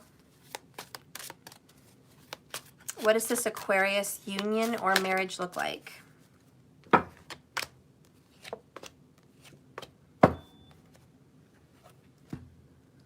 All right, so we have a 9 of Cups. That's really good. We have a good one, guys. We have a good one. I guess Aquarius really is the house of luck. Then you have the Hierophant. This is beautiful. Gorgeous. And then you have Knight of Wands. Yay. And they're all upright. They're all upright. And then you have the Page of Pentacles. Fuck yeah. The Devil card is there. But so is the Lovers. This is a divine relationship. Soulmate vibes, very strong for Aquarius. We've definitely been meant to be together, okay? Oh, wow. This could very much involve children, soulmates, 9 of Cups, wish fulfillment. I'm fucking madly in love with you, honey. I am hot tamales for you. The Hierophant, let's get married and let's make a fairy tale. Let's show the world what a fairy tale fucking looks like. I definitely see some book writers here for Aquarius. Oh yeah, major book writers. These could be 2 editors. They could be 2 book writers. They could be movie writers writing scripts. These could be 2 famous people. This could be, I don't know, anybody. But these are 2 people that build. These are 2 people that create. And they have a love of books. They have a love of books. And there's just a passion that they share together in this. They stay up late nights by a fire, just reading and writing and just, it's awesome. It's beautiful. There's a lot of wine connoisseur stuff going on here, wine. These people like to drink fine wines, have cheese, and they may even have their own wine cellar at some point. They may even want to make their own wine with Page of Pentacles. But there's some kind of writing going on here. Gemini is definitely seen here. Virgo, Taurus, Sag, and Scorpio. Just saying those are here. And Cappy, okay? But this is a really good relationship, and I'm fucking really happy someone fucking got a good one because goddamn. Goddamn, I'm tired of reading shitty ass motherfucking writings. This is a good one. This is a good one. Thank you, God. This is a good one. It's been such a long day. I can't believe it. I can't fucking believe I actually got a good one. Thank you, Lord Jesus. Thank you. Thank you. That's probably kind of how you feel. Now that I think of it, I'm like channeling your feelings. And you're probably thinking you're lucky stars. Holy shit. Thank you, God. Thank you for the good one. Thank you. How did I get so lucky? You're probably saying that in this marriage, this union of whatever being together. It's just like, this is what I've always wished for. This particular kind of relationship, 9 of Cups, I'm just fucking happy. Like, thank you so much. What can I do for you, Spirit? What can I do for you? You just made my day. Wish fulfillment. What is it that I can do for you? And you're going to be very altruistic. And you guys are going to want to give to the community. You guys may be having a garden and giving to your neighbors, giving food or fruit or whatever to your community. You may want to open up a community garden and you guys both tend to it. I also feel like those little libraries that go on, you know how people have like little mini libraries in the neighborhood? And they're like on a little stick, little post, and there's like a little house with like a clear window. It's like a little box and you put books in there. And people can just come and pick a free book. I don't know if you guys have those everywhere or if you know what I'm talking about, but we have a lot of these free book little mini library things where I'm at, and I see them all the time. Yeah, it's like a book handoff situation. So I see that you guys will be putting a lot of books in there for kids. A lot of books. I definitely feel like you guys may even want to open a bookstore. Okay, or just write together. But I feel like this is a cute little couple that really wants to make a go of what they're passionate about. And this right here, guys, is mutual passion. Okay, mutual passion. I already said that. But look how it doubled. I said it 2 times. And you have the Lover's card, which is mutual, double. Gemini. Gemini is definitely involved. Even the Devil card is mutual, double.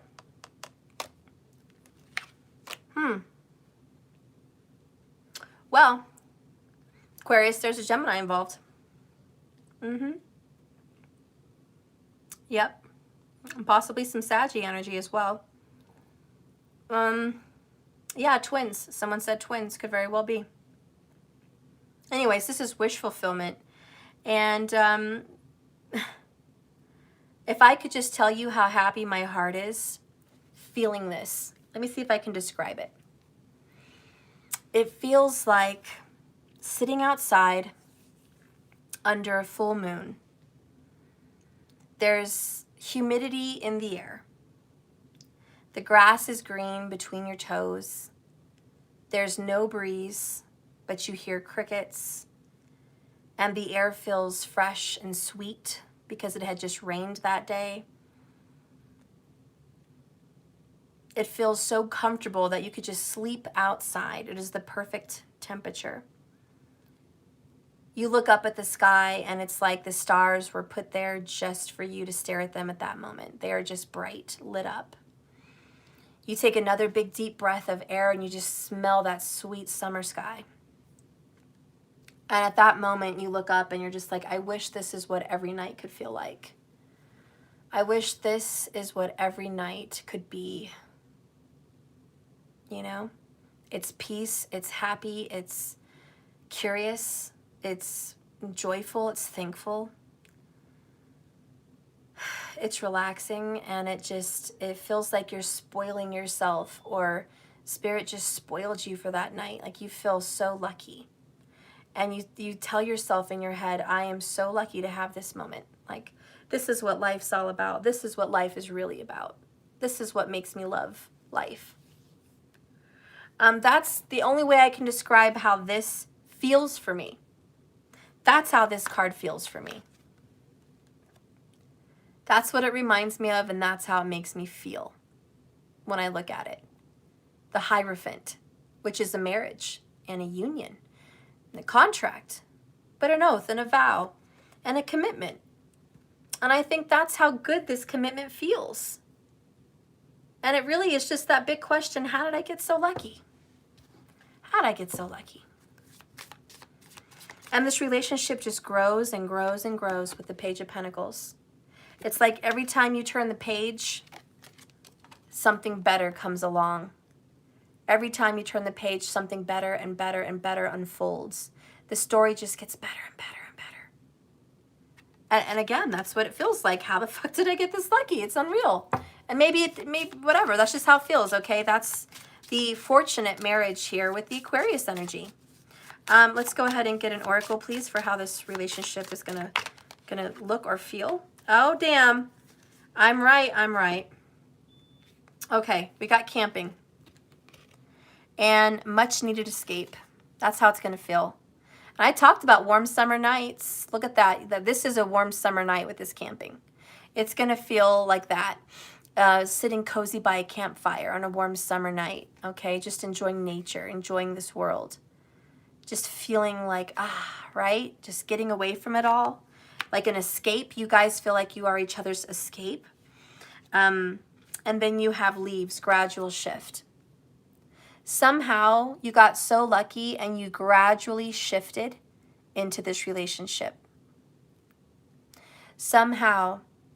And that's how it is from summer to fall. It's like you're going through hot summer days in September. Well, at least here in Colorado. I don't know about other places. But here in Colorado, you have like a 90-degree summer day in September. And you're like, wow, this is an amazing summer night.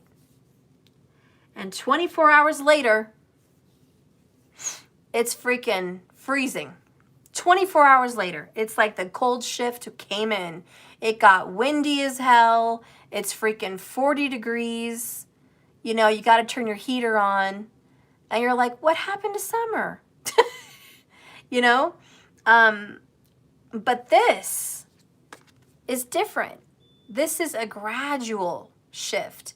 This isn't a knee-jerk shock. This is somehow we went from summer to fall. And I don't know, I see so many movies that, like, you know, they have this nice long fall and it gradually moves into winter. And I'm like, where the fuck do you live? Where do you live? Because I want to move there. I want to move where, and I think it's like the Northeast, right? Or just the East. I don't know. But I'm like, damn, y'all are so lucky. What is this, Vermont, New York? Like what? I don't know, man. But you guys, you fuckers right there, you get to have like 3 months of fall, okay, before winter hits. And it's not fair. It's not fair. I really wish I could enjoy that and see leaves turning colors for like a straight 30 days. That would be awesome. But here where I'm at, it's like the leaves turn colors for a week and then they're gone because we had a big ass cold wind whoosh them away and we hardly even had leaves. So, you know, by the time Halloween hits, it's fucking snowing. Okay? Your kids are trick-or-treating in the snow and people are out there with heaters like, trick-or-treat, you want to freeze your ass in my driveway? I got a fire. You know, kids are like, Mom, I can't even wear my costume without my entire jacket and freaking gloves and snow boots on. Don't even get to enjoy their costume. It's so sad. So sad. Anyways, sorry for that little rant there, but listen, Aquarius, this relationship is very different. It's not a sudden shift into something. It's gradual, okay? And you get to have like this moment where you're dating this person or seeing this person and you say, how did we go from friends to lovers? It just blended so nicely. Like 1 minute you're friends, the next minute you're lovers. Like what? How did we slowly move and creep sneakily into this relationship? That's how it feels. You start out as best friends. You start out as acquaintances, which is totally Aquarius. Acquaintances, and then acquaintances that want to have dinner, and then acquaintances that want to hang out on a weekend, and then acquaintances that want to go out again, and then acquaintances that want to come over to the house and read books and write and do whatever and drink wine, and then acquaintances that have an amazing kiss, and then acquaintances that turn into friends. They want to hang out all the time. You know, what are you doing tonight? How have you been? You know their schedule, you help them out, you know. Friends with an open heart. And then before you know it, poof, you are no longer friends. You are in a full-blown love affair. Okay, crazy, mad, stupid, in love with each other. Writing love poetry to each other. Writing love letters and love poems and, you know, drawing bubbly hearts around your name and their name at work. Like, how did that happen? You know? And that's what this is. A nice, blessed, gradual shift. Congratulations, Aquarius. Lucky ass. Lucky. Well, you know, guys, Aquarius is supposed to be the lucky sign in the zodiac. They're supposed to be the sign of luck. Okay, the house, the 11th house, their house represents luck and fortune and major gains. So, I guess it's rightfully so, rightfully fitting. All right? All right. Saturn also rules Aquarius, so Saturn's not going to try to hurt their Aquarius. Saturn ain't trying to do that. All right. Oh, bless you, my love. Thank you so much for watching. All right, so now we're moving into Pisces. Whew, and I'm tired, guys. I am pooped. It's been a day. It's been a real day. I hope you guys have really enjoyed this reading. I may take off tomorrow. I don't know. If I do, I'll come on tomorrow night probably at some point, but I may not be on in the day. Okay, so you're getting the last of me this evening. Mostly because I might take a day off for my kids tomorrow. Well, today, it's already after midnight. Marks the day when my kid's father was murdered. It was Father's Day, 2018. So it's kind of a hard day for us. So we're gonna, you know, spend some time together. Spend some time together and remember him. And just, you know, try to make the most of our day. Take the kids out and do something fun for them, you know? Maybe putt-putt or something like that. All right, so anyways, Pisces. Funny, I bring up death as I get into Pisces, and fucking A, you're the house of death. Sorry, Pisces. Didn't mean to go there. Just channeling your energy again. Hope your marriage doesn't look like that. But I always tell you guys, you know how it is. Usually a Pisces, Virgo, or Scorpio, the shit gets real when it comes to death. Spirit, please guide and direct me for Pisces. Guide and direct me for the sign of Pisces, please, for marriage and union. Guide and direct me for the sign of Pisces. King of Swords.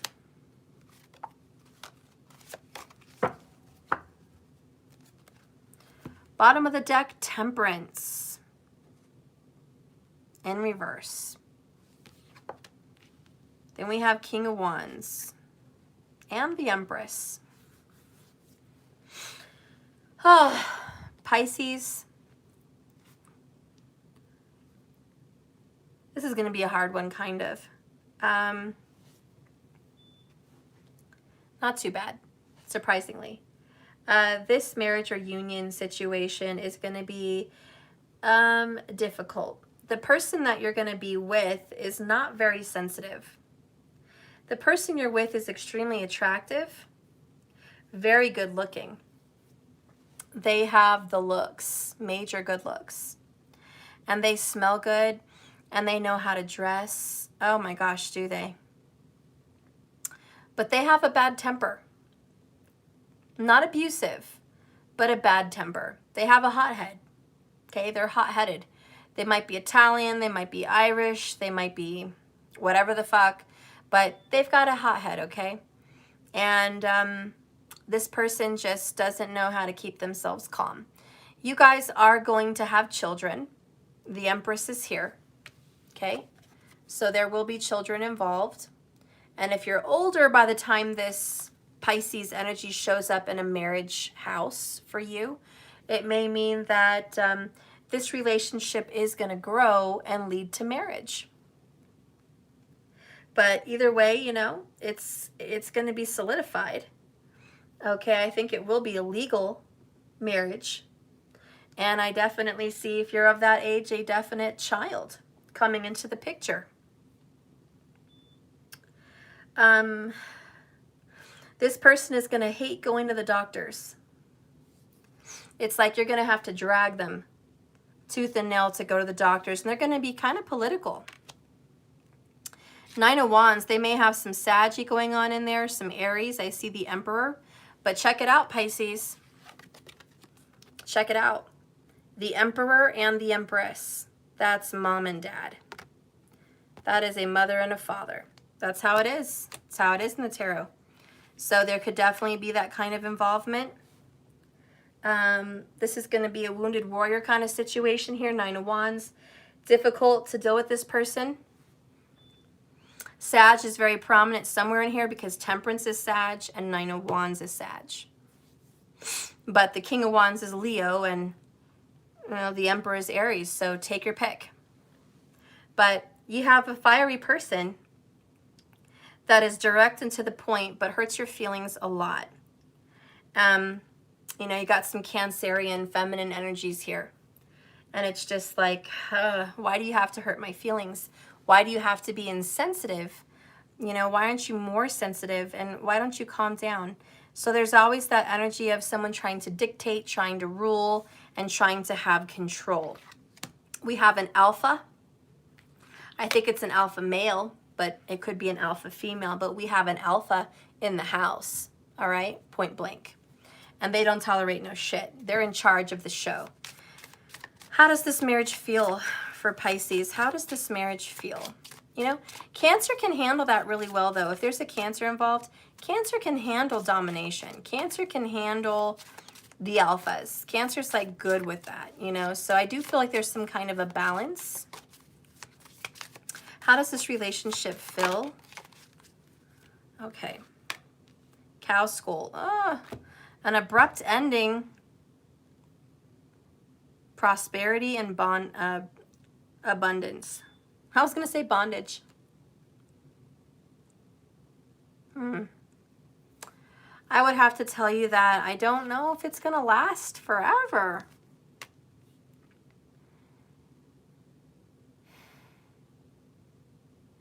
Temperance in reverse does talk about a lack of healing. And the fix-it angel is in reverse and not wanting to fix this.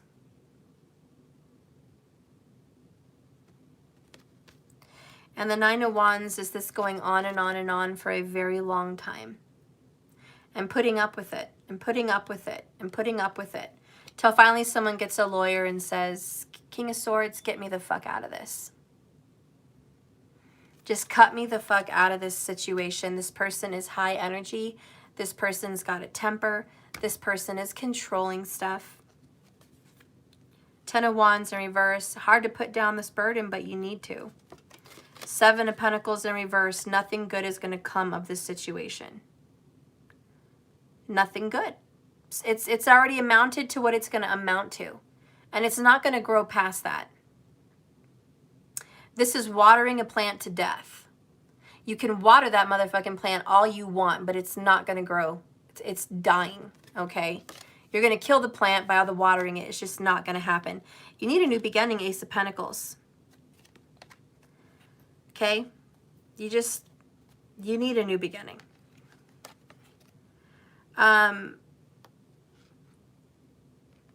This is weird. This popped out and this popped out. And you want to know what's weird? This is not my own deck. This is a deck I bought online. Or it's not, I didn't buy it. My friend actually got it for me. But this is an online deck. And there's two motherfucking King of Wands that I saw. King of Wands. King of Wands. Is that not fucking weird? That's weird. I don't know. But that's not normal. Two King of Wands in one deck, this seems like a misprint. Kind of a misprint. I don't know. What I would take from that is this is not who you thought they were. And there might be someone just like them down the road. You know, if you find this person attractive, you find this person charming, you like the way this person looks, acts, you love the children that you guys have made, right? They look good. You got some good looking kids or whatever. And you don't want to be with somebody else. Well, believe it or not, you're going to move on from this person that you made babies with or you had a life with, okay, for a while. Because Nine of Wands and Temperance is, we've been doing this shit a long time. I mean, this is like 10, 20, 30 years. Like, you've been doing this shit a long time. And then comes another King of Wands. Someone that looks almost just like him. Has a lot about them that you used to love about them, but it's in somebody new. Which is a surprise. So there's going to be kind of a shocking ending here because this isn't forever that you thought. And mom and dad or husband, wife, whatever situation here is going to have an abrupt ending. King of Swords, cow skull. But it leads to another relationship, another King of Wands that is so much like this person and actually fits in your family and looks like that is the father or mother of your kids. They look like it. There's a lot of similarities. Could be the same culture, could be, you know, the same age, same look, same height, same weight, you know, whatever. But this is like, wow, Spirit gave me a second chance with the right one, though.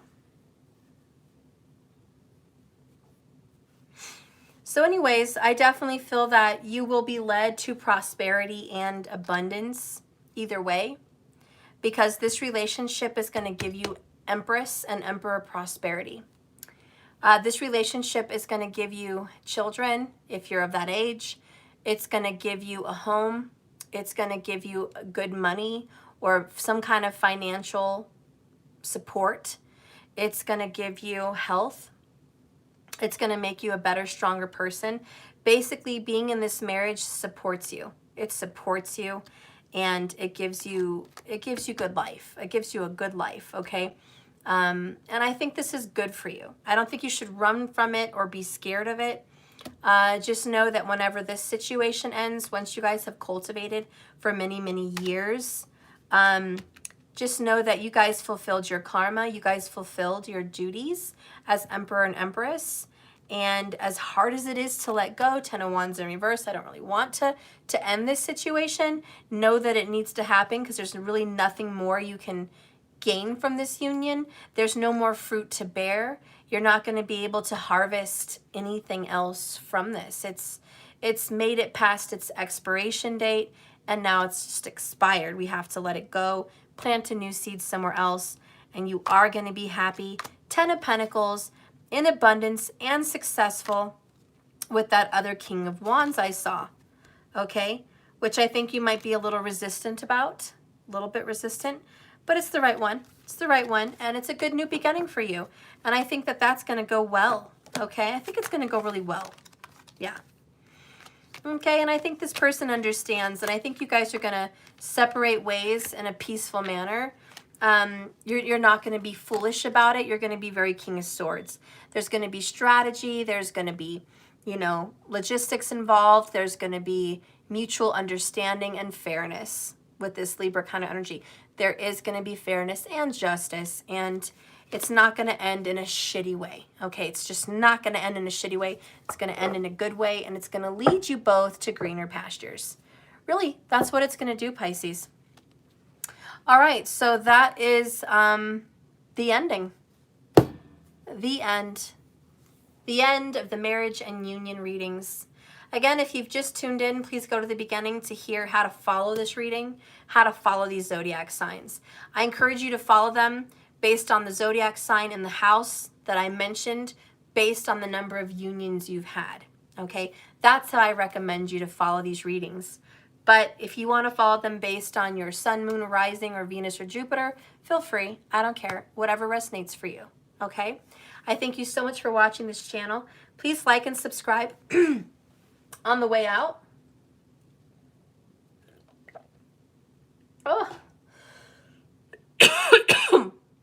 Sorry. Yeah, please like and subscribe on the way out. If you're interested in anything I have to offer, please go to jks1111.com.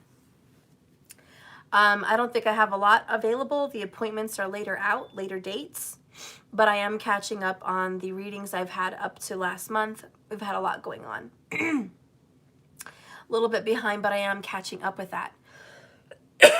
I'm choking here. Anyways, I do have some candle rituals available for the new moon and the full moon coming up. I have a few left if you guys want to purchase any of those. They do include the flowers and the gemstones and all of that in the video. The description is in my website. And I do have a compatibility chart if you guys are interested in this marriage and union reading, how I've looked at it astrologically and what I've seen. If you want to go a little bit further into your chart with your spouse currently to see if they are the soulmate or the right one, or if you want to know who's coming up next, please go to my website, jks1111.com, and purchase the compatibility consultation, okay? It's 30 minutes, and it's a video for us. And I will look at your birth chart and the chart of your lover, or just yours if you're single and you just want to know, you know, what kind of person you'll end up with, okay? So yeah, it's a good consultation. I will ask questions and give you good answers. It's an astrological consultation mixed in with a little tarot as well, because you know me. That being said, whatever else is available that you want to purchase, I have my extendeds. I have any merchandise. Please go to jks1111.com. Thank you guys so much for watching my reading. Be blessed and be strong. And like I always say, this love is a journey, not a destination. So just keep swimming. And I hope you return again as soon as I get my next video. Don't forget to hit the bell icon so you're aware. And I hope you guys keep following me. Elizabeth, thank you so much. This was a badass stuff. Oh, thank you so much. You're welcome, Elizabeth. Thank you so much for that comment. I appreciate you guys. Hugs and kisses to you, girl. For Lefty's anniversary date. Thank you so much. It is going to be a hard day. I miss him. I do. His beautiful, beautiful heart. That man had a beautiful heart, regardless of our dramas. He had a beautiful heart. I loved him for that, and he is very missed. I wish it never happened. It's very shocking. All right, well, I love you guys, and sleep well. Good night. Bye-bye.